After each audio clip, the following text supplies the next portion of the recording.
दोस्तों, आईआरएफसी की बात करें तो बहुत बड़ी गुड न्यूज निकल के आ रही है। आईआरएफसी ने अपने क्वार्टर 3 के रिजल्ट की डेट डिक्लेयर कर दी है और जल्दी हमारे पास रिजल्ट होगा। कैसा रिजल्ट रह सकता है और क्या इस समय हमें आईआरएफसी में इन्वेस्टमेंट करना चाहिए, क्योंकि सरकार ने बजट का ऐलान कर दिया है और बजट में जिस तरह से हमने सोचा था उस हिसाब से ही रेलवे को इस बार बहुत सारी फंड प्रोवाइड करने की यहाँ पे अनाउंसमेंट हुई है। बहुत सारे प्रोजेक्ट जो आने वाले समय पूरे होंगे और जो सबसे बड़ा सपना है, आने वाले समय में वंदे भारत एक्सपोर्ट होगी विश्व के बहुत सारे देशों में।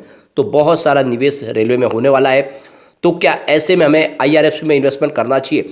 और आरवीएनएल जो इस समय काफ़ी अच्छा लग रहा है, कुछ टारगेट भी निकल के आ रहे हैं। इन सारी बातों को समझेंगे इस वीडियो के माध्यम से। वैसे तो आज कोई खास तेजी इन स्टॉक में दिखाई नहीं दे रही है, लेकिन क्या एक तरह से डिप में खरीदारी का मौका है? जल्दी यहाँ पे एक ज़बरदस्त तेजी का दौर शुरू होगा। वैसे बाजार में नरमी है और इसके पीछे वजह है अदानी ग्रुप।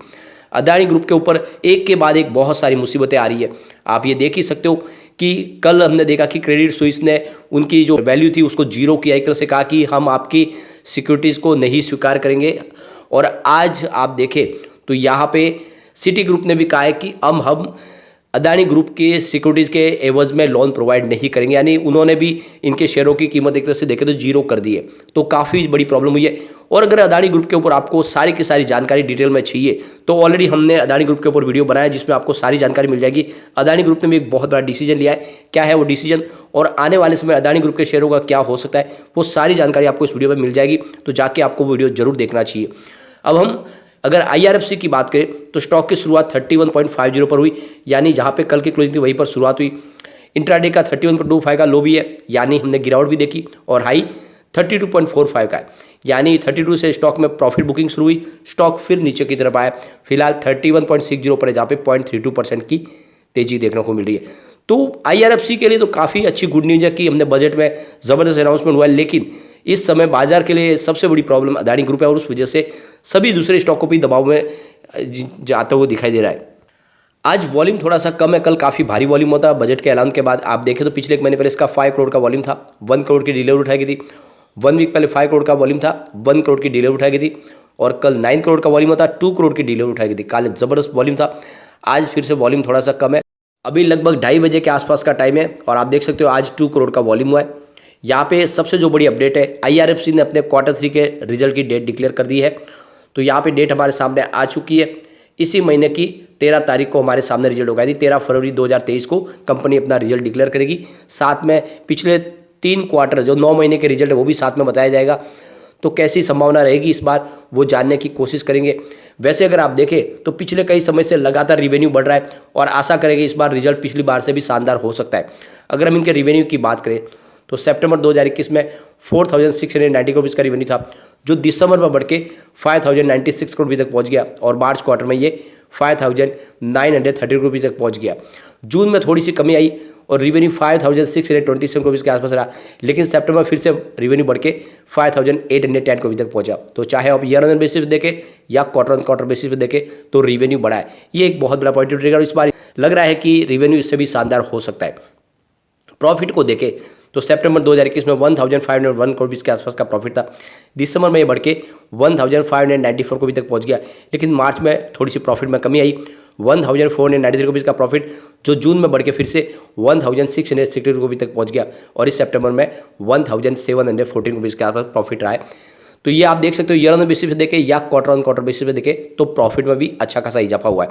और जिस तरह से रिजल्ट लगातार बढ़ रहा है, आशा कर रहे हैं कि इस बार भी रिजल्ट बहुत ही शानदार होगा और इसके बाद में एक तेजी का दौर शुरू हो सकता है। वैसे आईआरएफसी ने लोगों को बहुत ही ज़बरदस्त रिटर्न भी दिया है। पिछले 6 महीने में स्टॉक में हमने लगभग 48% की तेजी देखी है। वैसे ऊपर के लेवल से स्टॉक नीचे भी आया है, 37 की हाई बना के स्टॉक फिलहाल आपको 31 के आसपास मिल रहा है। एंट्री लेवल काफ़ी अच्छा है, स्टॉक में आपको इस समय इन्वेस्टमेंट करना चाहिए। यहाँ पे आपको ध्यान रखना चाहिए कि इसकी बुक वैल्यू ही 33 की है, यानी अभी भी अपनी बुक वैल्यू से नीचे मिल रहा है। आने वाले समय इसकी प्राइस बढ़ने की संभावना पूरी है। तो नजरिया लॉन्ग टर्म का लेके इस समय आईआरएफसी में निवेश करना चाहिए, क्योंकि बजट में इस बार है वो काफ़ी ज़बरदस्त बजट में 30 से लेके 35% की बढ़ोतरी कर दी है इस बार बजट में, यानी 2.4 लाख करोड़ का बजट इस बार अनाउंस किया है रेलवे इंफ्रास्ट्रक्चर प्रोजेक्ट के लिए। और इसका सीधा फायदा आप देखें तो आईआरएफसी, आईआरसीटीसी, आरवीएनएल इन सब स्टॉक को मिलने वाला है।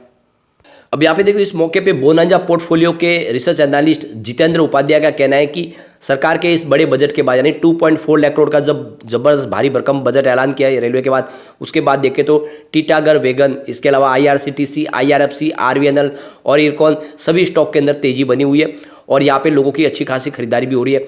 आने वाले इसमें सारे स्टॉक है उनको काफ़ी बेनिफिट मिलने वाला है। इस बजट के दौरान काफ़ी बड़े प्रोजेक्ट और आने वाले हैं। ऐसे में नजरिया लॉन्ग टर्म का लेके रेलवे के इन शेयर में निवेश की सलाह दी जा रही है। इसके अलावा देखें तो सैमके सिक्योरिटीज़ के संजय मुरजानी का कहना है कि यहाँ पे सरकार इस समय रेलवे के इंफ्रास्ट्रक्चर प्रोजेक्ट को डेवलप करने और उनको बढ़ाने के ऊपर फोकस करिए और इसीलिए 2.4 लाख करोड़ रुपये का एक बड़ा बजट सैंक्शन किया है। और ये देख सकते हो कि 2013 के मुकाबले 9 टाइम्स ज़्यादा है, काफ़ी ज़बरदस्त बढ़ोतरी की है। आने वाले समय सरकार गति शक्ति पॉलिसी और नेशनल लॉजिस्टिक पॉलिसी को यहाँ पे जिस तरह से अनाउंस कर चुकी है, आने वाले समय इस सेक्टर के जितने शेयर हैं उनमें तेज़ी की संभावना बनेगी। तो इस समय टीटागढ़ वैगन्स हो या फिर टेक्समो रेल, आईआरसीटीसी, आईआरएफसी, इन सबको बेनिफिट मिलने वाला है। तो ये मौका है इनमें खरीदारी का। यहाँ पे देख सकते हो कि प्रभुदास लीलाधर की तरफ से वैशाली पारेख ने आरवीएनएल में इस समय खरीदारी की सलाह दी है। उनका कहना है कि आने वाले समय में इसका जो टारगेट है वो 85 देखने को मिल सकता है और उसके बाद में जो सेकंड टारगेट है वो 96 तक जा सकता है, यानी 3 डिजिट के आसपास स्टॉक जा सकता है। तो यहाँ पे खरीदारी की सलाह दी जा रही है।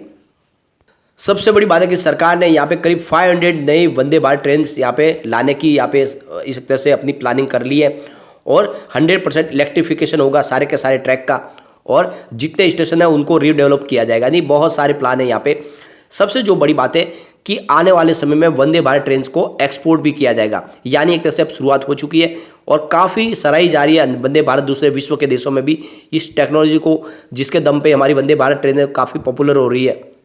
सबसे बड़ी बात है कि सरकार जल्दी ही 35 हाइड्रोजन फ्यूल बेस्ड ट्रेन लाने जा रही है और आने वाले समय में ये जितनी भी ट्रेन होगी वो सारी हाइड्रोजन फ्यूल के ऊपर चलने वाली होगी, क्योंकि सरकार ने ऑलरेडी ग्रीन हाइड्रोजन मिशन भी लॉन्च कर दिया है। तो आने वाले समय आप देख सकते हो कि नई टेक्नोलॉजी आने वाली है और बहुत सारा खर्च होने वाला है। सरकार ने इसके लिए तैयारी भी कर ली है। ऐसे में रेलवे के सारे स्टॉक है जो मल्टी बैगर बन सकते हैं। सबसे बड़ी बात है कि हमारे रेलवे मिनिस्टर अश्विनी वैष्णव की तरफ से बड़ा बयान निकल रहा है। उनका कहना है कि इसी साल के दिसंबर तक हम हाइड्रोजन ट्रेन शुरू करेंगे। अलग अलग जितने भी हमारे जो हेरिटेज रूट है उन रूट के ऊपर हाइड्रोजन ट्रेन चलने लगेगी, यानी वहाँ पे पोल्यूशन ना हो, इसके लिए हाइड्रोजन ट्रेन की शुरुआत की जाएगी। तो बहुत जल्द यहाँ पे आपको काफ़ी ज़्यादा अनाउंस होता हुआ दिखाई देगा। इसके अलावा अगर आप देखें तो बहुत सारे और नए कोच भी बनाए जाएंगे, हाई स्पीड ट्रेन प्रोजेक्ट होने वाले हैं। इसके अलावा बुलेट ट्रेन के ऊपर काफ़ी ज़्यादा कुछ होने वाला है और 2026 तक हमारे इंडिया में बुलेट ट्रेन रन करने लगेगी। तो ये समझ ही सकते हो कि काफ़ी जो अनाउंसमेंट ये इशारा है कि आने वाले समय रेलवे में बहुत सारी तेज़ी का दौर शुरू होने वाला है। ऐसे में मुझे लग रहा है कि आईआरएफसी में यही समय है आपको खरीदारी करने का। आने वाले समय डेफिनेटली ये स्टॉक 3 डिजिट में जा सकता है। अगर हम आरवीएनएल की बात करें, यहाँ पर भी 73.75 पे स्टॉक आ चुका है। 1.51% की तेजी देखने को मिल रही है। 84 की इसकी पुरानी हाई है। मुझे लगता है जल्दी यहाँ पे एक नई तेजी का दौर शुरू होगा। अब यहाँ पे आप देख सकते हो आईआरएफसी का 100% बाय की कॉल निकल के, यानी लोगों का रुझान स्टॉक की तरफ बना हुआ है। और अगर अदानी ग्रुप का इस समय थोड़ा सा प्रॉब्लम नहीं होता तो मुझे लग रहा है कि इस बजट के बाद शेयर बाजार में हमारे ज़बरदस्त तेजी आ सकती थी। एक बार इसके पिवोट लेवल को चेक कर लेते हैं। तो यहाँ से अगर गिरावट होती है आईआरएफसी में तो 30.15 का फर्स्ट सपोर्ट है। ये सपोर्ट टूटा तो स्टॉक आपको 28.80 तक जाता हुआ दिखाई देगा और यहाँ पर भी नहीं रुका तो फिर 26.80 तक जा सकता है। ये तभी पॉसिबल है जब बाजार में और बड़ी गिरावट हो, कम से कम बीएसई सेंसेक्स में कम से 1500 पॉइंट 2000 पॉइंट की, तब ये पॉसिबल हो सकता है, वरना इतना नीचे नहीं आएगा। पॉजिटिव माहौल बनेगा तो आप देख सकते हो 33.50 का फर्स्ट रेजिस्टेंस है, इसको पार कर लिया तो 35.50 तक स्टॉक जाता हुआ दिखाई देगा और वहाँ तक पहुँच गया फिर 36.85 तक जाएगा, यानी जो इसकी पुरानी है 37 की उसको क्रॉस कर सकता है। तो बिल्कुल लॉन्ग टर्म का नजरिया लेके इन स्टॉक में दाव लगाना चाहिए। और अब रिजल्ट हमारे सामने होगा, बहुत कम समय बचा, सिर्फ हमारे सामने 10 दिन है। मुझे लग रहा है इस बार रिजल्ट काफ़ी कमाल का रह सकता है।